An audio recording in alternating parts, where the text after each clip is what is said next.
Hello everyone. This is the last topic of the first unit. Almost we are at the ending or conclusion. So simply we are supposed to calculate C.F.S.E. So C.F.S.E is nothing but crystal field stabilization energy.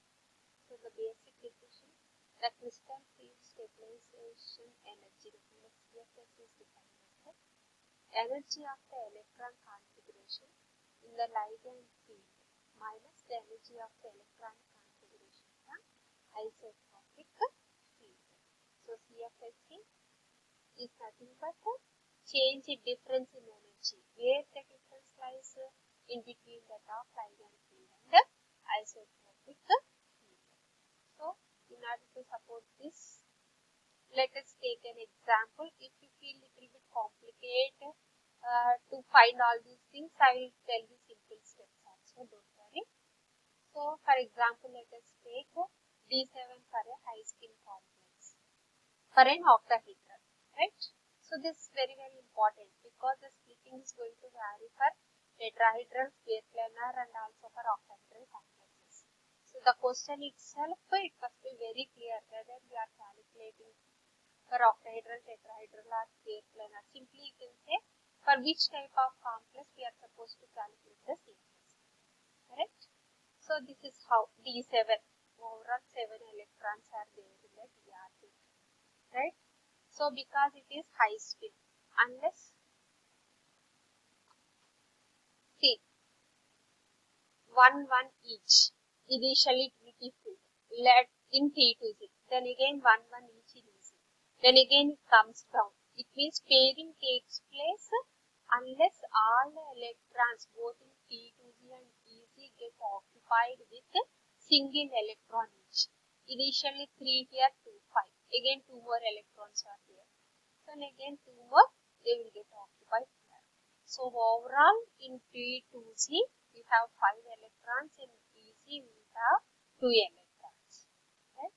So we have to calculate first of all the energy of isotropic field, which is, so overall how many electrons are there? 7 electrons.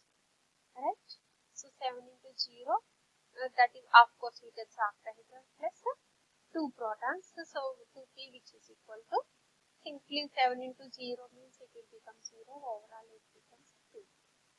The energy of octahedral ligand field is, see, in T to Z, 5 electron, 2 plus 2 plus 1, overall 5 electron. So 5 into, so what is this part? If you see, it is lower the Barry center. It is minus 2 by 5. Why it is minus 2 by 5? Overall, there are 5 d orbitals. The lower one is minus 2 by 5. Higher one is plus 3 by 5. So 5 into minus 2 by 5 plus 2 electrons in 3 by 5. Correct? So plus 2p. So overall you got, if you simplify this mathematical calculation, you will be getting minus 4 by 5 delta O plus 2p. Of course, C.F.S.E is nothing but energy of ligand field minus isotropic field. In both the cases, we will have 2p, so it will be cancelled each other, and overall we will be getting minus 4 by 4 delta O. So the crystal field stabilization energy for a high spin D7 octahedral complex is minus 4 by 5 delta O. So students, if you feel difficulty in this 2p like isotropic ligand field, simply you can omit this one. Finally, we are getting the same answer.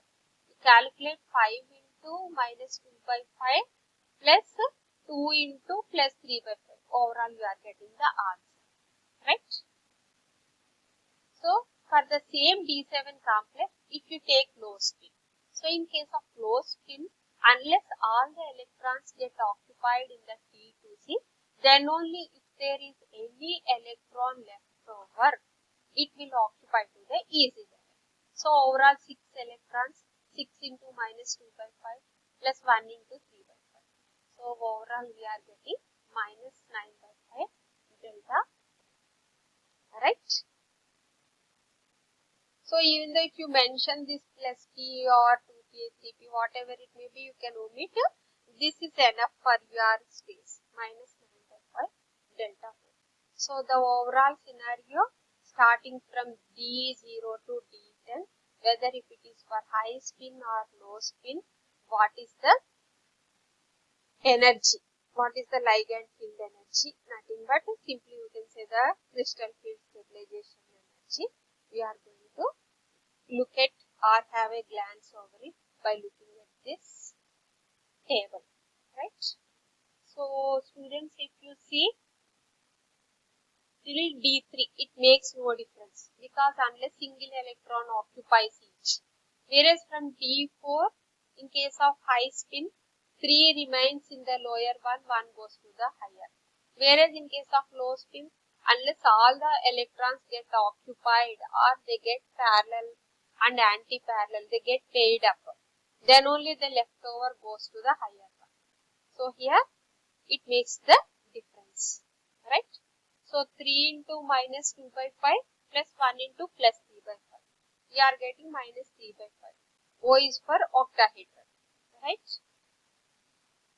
So for the same D4, in case of low spin, it goes to T2Z4, and because no more electrons are left over, in case of EC, it becomes 0. So 4 into minus 2 by 5, it will become minus 8 by 5.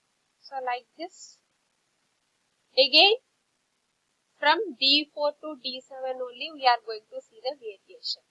Again, from D8 onwards, almost it remains the same unless with the, you can say, electronic energy levels. See, C.F.S.E remains the same. See, minus 6 by 4, minus 3 by 4, 0, delta. Only this pairing energies, we are going to be there. Right? This is about octahedral. Now, coming to the case of tetrahedral, right? So this is octahedral, this is tetrahedral. Both are quite reverse to each other. Now look at this diagram. Look at this table. We are going to have a clear idea about this. Right? So once again, let me show you this one. Delta T, which I have explained in case of splitting. Supporting statements or documents how the splitting takes place in case of tetrahedral when compared with octahedral. So delta T almost it is equal to 4 by 9 times less. It means almost less than that of 4 by 9 times that of octahedral complexes.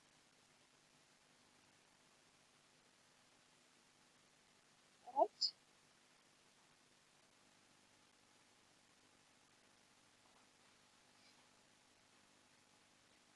So if it is D0, it remains the same D1 minus 2 by 5. High spin and low spin also remains the same. Whereas here, because here E1 orbitals are going to be, it forms minus 3 by 5 down and 6 here.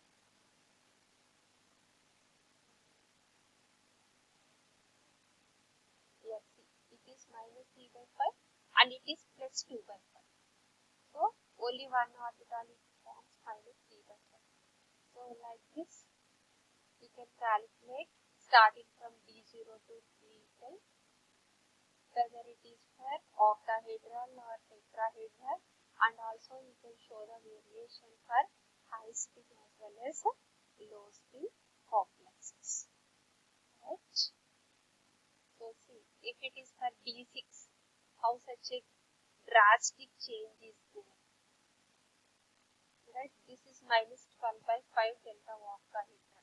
Whereas here E3, so 3 into minus 3 by 5 plus 3 into plus 2 by 5. Overall we are getting minus 3 by 5. Again it is going to vary for high spin and you can say low spin. Again that variation will also be there. So that T, what we can say in some cases we are going to mention that T, which is nothing but the spin pairing energy and represents the energy required to pair up electrons with the same orbital. So the final conclusion is tetrahedral complexes are always high spin, since the splitting is appreciably smaller than, right? So, because the spin pairing energy is less, obviously the tetrahedral complexes always have high spin when compared with that of octahedral complexes, right?